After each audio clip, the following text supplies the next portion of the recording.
The outbreak of the Punic Wars marked an attention-grabbing period of Roman history that at times even overshadowed the contemporary events outside of the Carthaginian-Roman conflict.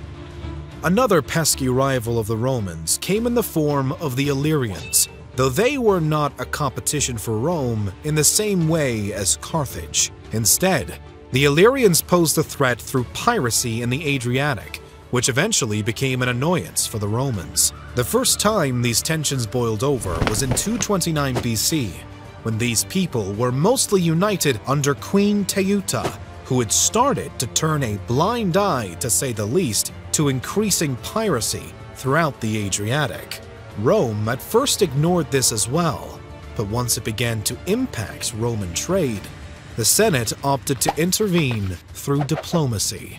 When this led to a Roman envoy getting killed on the order of the queen, war became inevitable. The short Roman campaign of revenge saw a victory by the co-consuls and their troops in Illyricum, and Teuta eventually being cornered into signing a peace treaty that handed over some of her territories to Rome, while Illyrian fleets were forced to remain north of Lissus if in groupings larger than 2 ships at a time.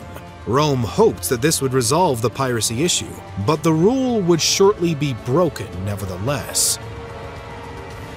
The Romans had additionally been fighting with the Gallic tribes of northern Italy, some of which had actually seized and sacked Rome itself back in 390 BC. By now, in 225 BC, the Gauls of northern Italy and their Gallic allies across the Alps hoped to end a long-running back and forth with Rome by repeating the successes of 390 BC.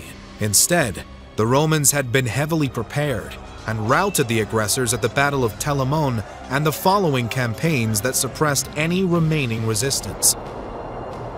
By 220 BC, the Illyrian ruler Demetrios of Pharos, who had previously cooperated with the Romans, wanted to begin expanding his own power in spite of the prior peace agreement. Demetrios thus led a fleet of 90 ships south of Lissus and attempted to seize more territory, but he was quickly stopped by the Romans, who instead captured Demale and crushed the resistance at Pharos. Demetrios eventually gave up and sought refuge in Macedon, ending the Second Illyrian War, but only causing a break in hostilities, not an end. As if the Romans had not been preoccupied with enough wars already, they would simultaneously end up fighting a series of wars with Macedon. The first of these clashes began during the Second Punic War, after Philip V of Macedon decided to officially align with Carthage under the command of the renowned Hannibal. Hoping only to keep the former busy so they wouldn't intervene on behalf of Carthage, Rome sent some troops to clash with the Macedonians along the Adriatic until the Punic War was coming to an end. The truce was, predictably, only a temporary solution. But to be fair, this time, it was the Greeks who asked Rome to come back. There was a looming threat from the Macedonians and Seleucids, who had recently formed an unexpected alliance, and Rome's friends in Greece were uneasy about the potential ambitions of Philip V and Antiochus III. At first, the Romans had aimed to dissuade Philip in particular from interfering with their Greek allies, but the ultimatums given went wholly ignored. Furious at this response, or lack thereof, the Romans sent consul Titus Quintius Flaminius to enforce Rome's demands with the help of a Roman-Greek coalition. Despite Philip's earlier confidence in his ability to stand up to the Romans, he in fact could not. The Macedonians were utterly vanquished at the Battle of Cenocephalae in 197 BC, and their ruler was put back in his place by Rome.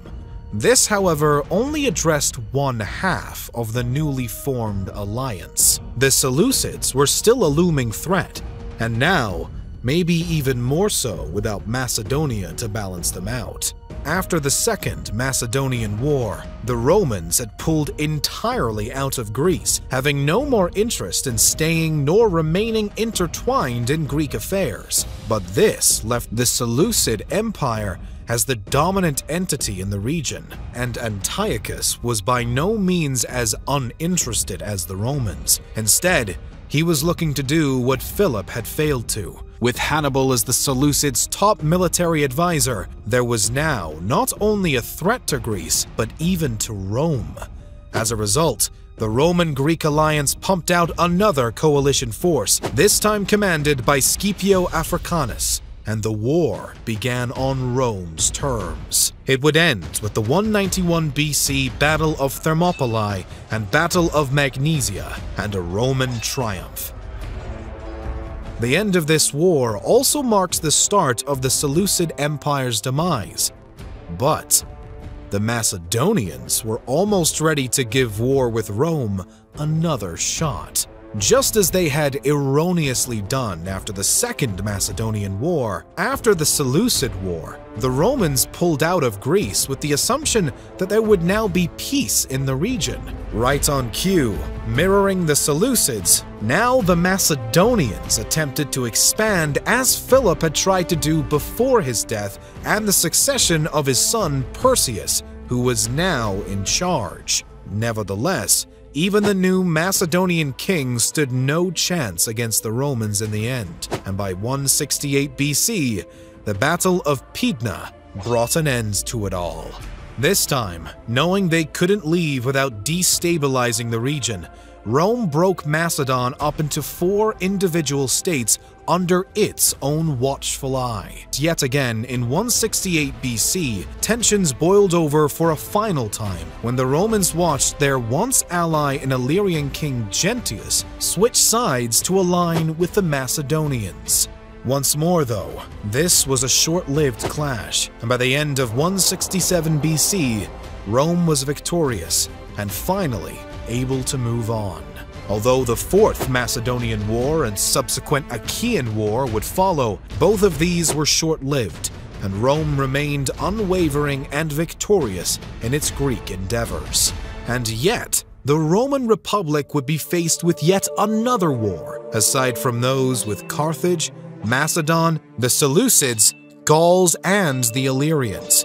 This time, Rome was forced to address growing resistance surrounding their Iberian territorial holdings, particularly from the Lusitanian tribes in Hispania Ulterior. The Lusitanians had been clashing with the Romans for some decades as they maintained their autonomy in spite of Rome's expansion.